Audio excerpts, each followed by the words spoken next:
ایک ایسی جگہ جہاں زمین خود رنگ بدلتی ہے،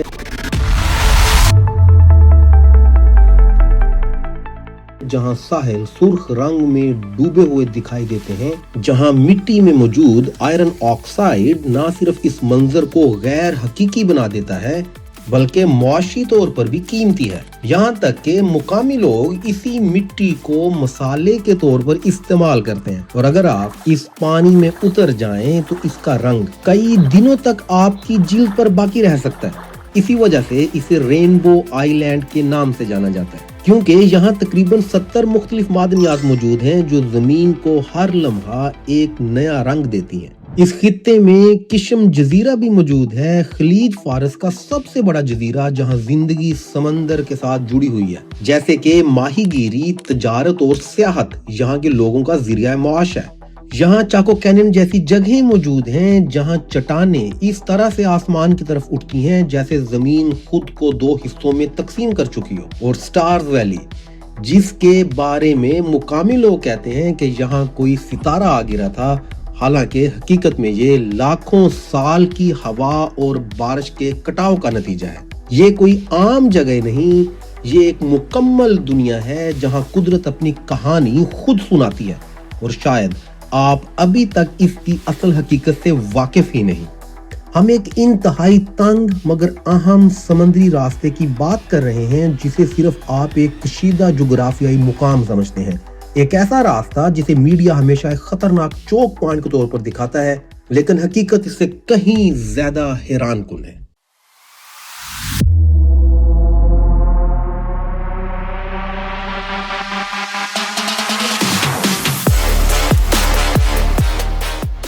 ہم آپ سے آبنہ ہرمز کی بات کر رہے ہیں۔ اگر ہم آبنہ ہرمز کی تشکیل کو سائنسی انداز میں سمجھنا چاہیں تو یہ دراصل زمین کی ٹیکٹونک پلیٹس کی حرکت کا ایک بہترین عملی نمونہ ہے۔ یہاں عریبین پلیٹ تقریباً 2 سے 3 سینٹی میٹر پر ایئر کی رفتار سے شمال کی طرف حرکت کر رہی ہے اور یوریشین پلیٹ سے ٹکرا رہی ہے۔ یہ عمل تقریباً 3 سے 5 کروڑ سال پہلے شروع ہوا تھا، جس کے نتیجے میں شدید دباؤ پیدا ہوا اور زمین کی لیئرز اوپر کی طرف اٹھیں، جس سے زیگروز ماؤنٹینز وجود میں آئیں جن کی لمبائی تقریباً 1500 کلومیٹر تک پھیلی ہوئی ہے۔ اسی ٹکراؤ کے دوران سمندر کی تہہ میں موجود سالٹ اور منرلز اوپر کی طرف دھکیلے گئے، جسے سالٹ ڈوم ٹیکٹونکس کہا جاتا ہے، اور یہی عمل ہرمز کے جزائر کی تشکیل کی بنیاد بنا۔ اگر ہم اس پورے عمل کی فزکس کو سمجھنا چاہیں تو جب پلیٹس ایک دوسرے سے ٹکراتی ہیں تو کم رقبے پر زیادہ قوت زمین کو اوپر کی طرف دھکیل دیتی ہے،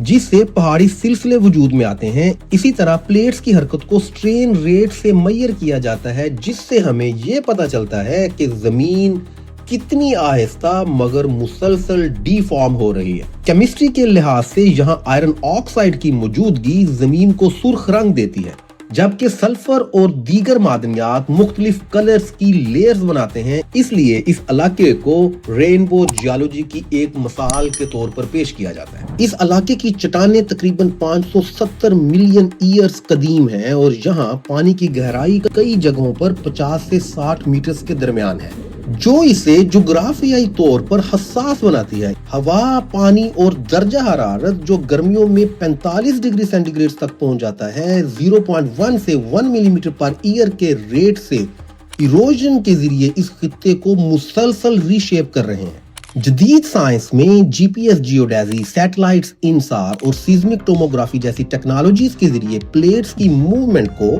ملی میٹر لیول تک مانیٹر کیا جا سکتا ہے۔ یہ علاقہ آج بھی ایکٹیو ٹیکٹونک زون ہے جہاں توانائی کا اخراج کبھی کبھار زلزلوں کی صورت میں ہوتا ہے۔ سادہ الفاظ میں یہ جگہ صرف ایک جغرافیائی مقام نہیں بلکہ ایک زندہ سائنسی تجربہ گاہ ہے، جہاں فزکس، کیمسٹری، جیولوجی اور جیوگرافی سب ایک ساتھ مل کر کام کر رہے ہیں۔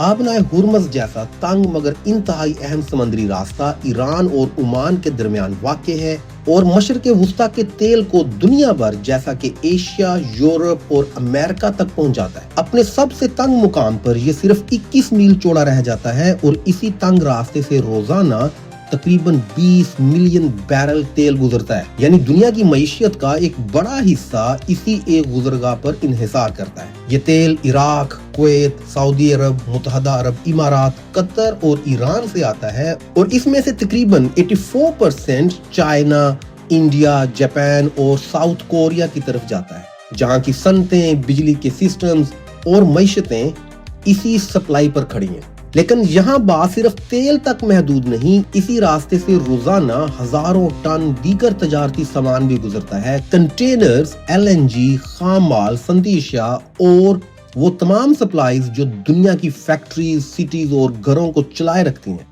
یعنی یہ صرف آئل روٹ نہیں بلکہ پوری عالمی تجارت کی ایک مرکزی شاہراہ ہے۔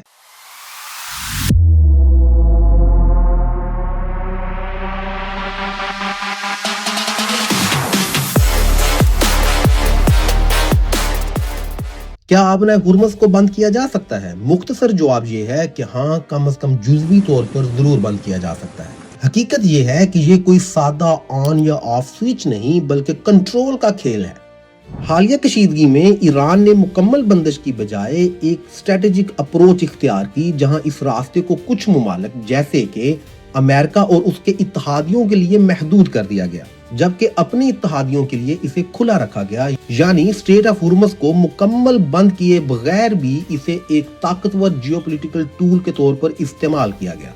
ایران کے پاس ایسے وسائل موجود ہیں جو اس تنگ گزرگاہ کو مفلوج کر سکتے ہیں۔ سی مائنز، کروز میزائلز، ساحلی ڈیفنس سسٹمز، تیز رفتار حملہ آور کشتیاں اور خاموش آبدوزیں، خاص طور پر سوام اٹیک، یعنی درجنوں کشتیوں کا ایک ساتھ مختلف سمتوں سے حملہ کسی بھی بڑے جنگی جہاز کو گھیر کر اسے بے بس کر سکتا ہے۔ چونکہ یہاں کا پانی نسبتاً کم گہرا ہے، اس لیے روایتی بحری جنگ کے اصول یہاں پوری طرح لاگو نہیں ہوتے، اور اسی وجہ سے یہ کھیل خطرناک ہو جاتا ہے۔ یہ کوئی نئی حکمت عملی نہیں، 1980 کی دہائی میں بھی اس علاقے میں سینکڑوں جہازوں پر حملے ہو چکے ہیں۔ آج بھی امریکن نیوی کا 5واں بیڑا بحرین میں موجود ہے، جس پر جدید ڈیفنس سسٹمز اور ریڈار نصب ہیں، لیکن دوسری طرف ایران ڈرونز، سی مائنز اور چھوٹی اور تیز رفتار کشتیوں کے ذریعے اس مہنگی ٹیکنالوجی کو چیلنج کر رہا ہے۔ اگر آبنہ ہرمز ایک دن کے لیے بھی بند ہو جائے تو تقریباً 20 ملین بیرل تیل کی ترسیل رک جاتی ہے، اور اگر پر بیرل ایوریج پرائس $70 سے $80 بھی مان لی جائے تو صرف تیل کی مت میں ہی تقریباً 1.4 سے 1.6 بلین ڈالرز کا براہ راست نقصان ہوتا ہے، اور ابھی اس میں شپنگ، انشورنس اور ڈیلیز جیسے نقصانات کو شامل نہیں کیا گیا۔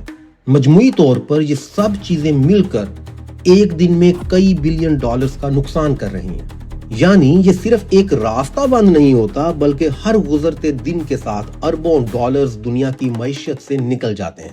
یہی وجہ ہے کہ آبنہ ہرمز کو دنیا کا سب سے حساس چوک پوائنٹ کہا جاتا ہے۔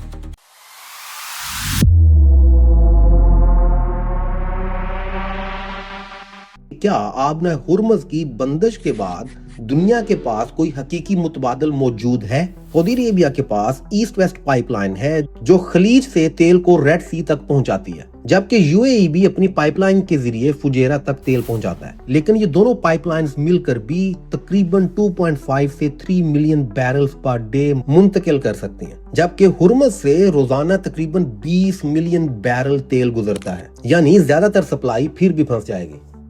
اسی طرح 3 مختلف بائی پاس کینالز کے آئیڈیاز پر بھی کام ہو رہا ہے۔